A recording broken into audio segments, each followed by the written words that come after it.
Hi guys, welcome to R rated trader. आज की video में हम लोग डिस्कस करने वाले हैं कुछ ऐसे स्टॉक्स के बारे में जिसमें कि अच्छा पोटेंशियल दिख रहा है। आने वाले दिनों में वो स्टॉक बहुत ही अच्छा परफॉर्म कर सकता है और हम लोग एज ए स्विंग ट्रेडर उसमें एक अपॉर्चुनिटी देख सकते हैं। कुछ स्टॉक इसमें से ऐसे हैं जो कि ऑलमोस्ट 20 to 21 ईयर्स के बाद इसमें हम लोगों को ब्रेकआउट देखने को मिल रहा है और चांसेस है कि इस मूव को ये वापस कंटिन्यू कर सकता है। तो वीडियो को एंड तक जरूर देखना और वीडियो को अगर अभी तक लाइक नहीं किया है तो वीडियो को लाइक जरूर करना। इससे मुझे मोटिवेशन मिलता है इस टाइप के कंटेंट आपके लिए और भी बनाने के लिए। तो चलिए वीडियो को शुरू करते हैं। सबसे पहला स्टॉक जो है हम लोगों के पास वो है गैलेंट इस्पात का वीकली टाइम फ्रेम का चार्ट।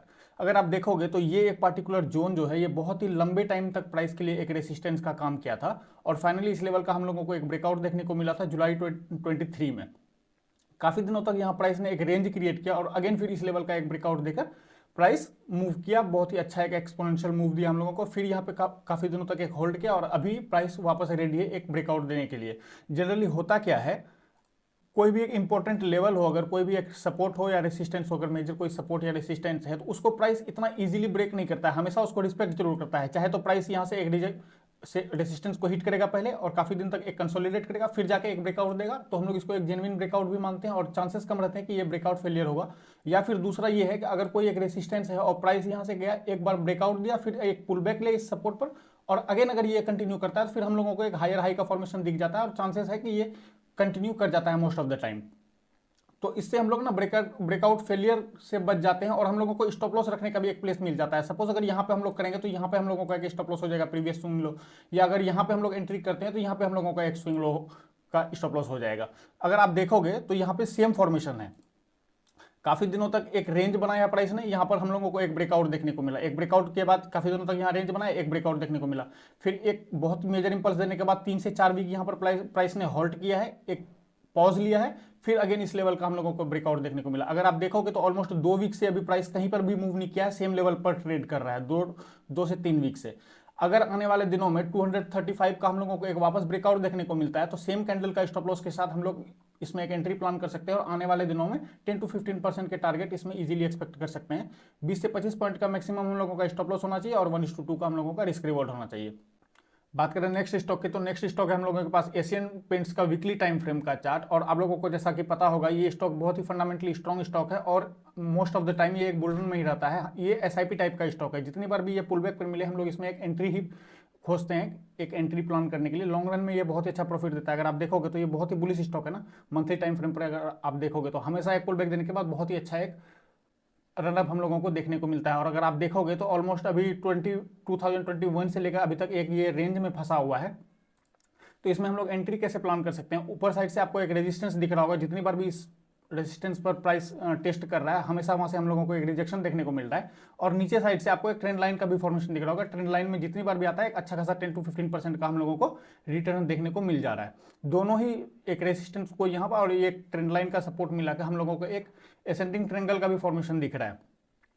अगर आप देखोगे तो इस वीक की जो क्लोजिंग हुई है ये ट्रेंड लाइन से सपोर्ट लेता हुआ हम लोगों को दिख रहा है और एक स्ट्रॉन्ग क्लोजिंग भी है। अगर आने वाले दिनों में 330 का वापस हम लोगों को एक ब्रेकआउट देखने को मिलता है तो चांसेस आर हायर दैट इस लेवल को वापस ये टेस्ट कर सकता है और आने वाले दिनों में हम लोगों को एक 10 to 15% का अपॉर्चुनिटी इसमें देखने को मिल सकता है। 20 से 25 पॉइंट का हम लोगों का स्टॉप लॉस होना चाहिए और 1:2 का टारगेट होना चाहिए। हम लोग कम से कम इस हाई तक का जरूर प्लान करेंगे। बात करें नेक्स्ट स्टॉक की तो नेक्स्ट स्टॉक है हम लोगों के पास नेशनल एल्यूमिनियम का वीकली टाइम फ्रेम का चार्ट। इसने अपनी अभी रिसेंट में अपने इस प्रीवियस हाई का एक ब्रेकआउट दिया है, लेकिन अगर आप इसको मंथली टाइम फ्रेम पर देखोगे तो ये स्टॉक बहुत ही लंबे टाइम से ऑलमोस्ट 2003 में इस लेवल का हम लोगों को एक ब्रेकआउट देखने को मिला था और प्राइस तब से एक रेंज में फंसा हुआ है। ऑलमोस्ट 21 ईयर्स के बाद अब हम लोगों को वापस यहाँ पर एक ब्रेकआउट देखने को मिला है। अगर आप देखोगे तो ये रेंज का हाई था और ये एक रेंज का लो था। प्राइस ने यहां पर ऑलमोस्ट 20 ईयर्स तक कंसोलिडेट किया और फाइनली अब इस लेवल का हम लोगों को एक ब्रेकआउट देखने को मिला है और चांसेस है कि आने वाले दिनों में इस मूव को ये प्राइस वापस कंटिन्यू कर सकता है और आने वाले दिनों में बहुत ही अच्छा हम लोगों को एक टारगेट देखने को मिल सकता है। तो अगर आने वाले दिनों में 170 का एक ब्रेकआउट देखने को मिलता है हम लोगों को तो 15 to 20 पॉइंट का स्टॉप लॉस के साथ हम लोग एक इसमें एंट्री प्लान कर सकते हैं। टारगेट जो है इसमें 1:2 या 1:3 का हम लोग प्लान कर सकते हैं और जैसे जैसे प्राइस मूव करेगा तो फिर हम लोग अपने पोजीशन को ट्रेल कर सकते हैं। नेक्स्ट स्टॉक है हम लोगों के पास यूएनओ मिंडा का वीकली टाइम फ्रेम का चार्ट। और अगर आप यहां पे देखोगे तो ये एक पार्टिकुलर जोन जो है ये प्राइस के लिए बहुत ही लंबे टाइम तक एक रेसिस्टेंस का काम किया था।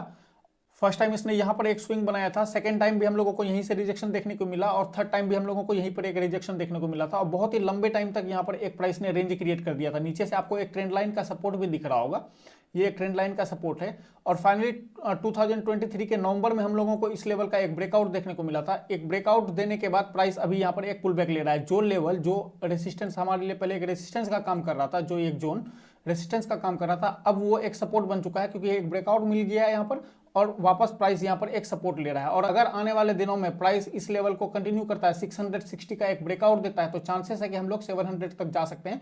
और अगर इसके ऊपर भी प्राइस सस्टेन करता है तो फिर हम लोग नेक्स्ट स्विंग तक का प्लान कर सकते हैं, जो कि है 725 के आसपास। और वॉल्यूम भी अगर आप देखोगे तो वॉल्यूम में एक बहुत अच्छा हम लोगों को स्पाइक देखने को मिला है। 660 के ऊपर हम लोग इसमें एक एंट्री प्लान कर सकते हैं। 20 से 25 पॉइंट का हम लोगों का स्टॉप लॉस होना चाहिए और 1:2 का हम लोगों का टारगेट होना चाहिए। तो आप लोग कमेंट में जरूर बताना कि आपको ये एनालिसिस कैसी लगी, और अगर वीडियो पसंद आई है तो वीडियो को लाइक जरूर करना और अपने दोस्तों के साथ शेयर जरूर करना। मिलते हैं हम लोग नेक्स्ट वीडियो में, तब तक के लिए बाय।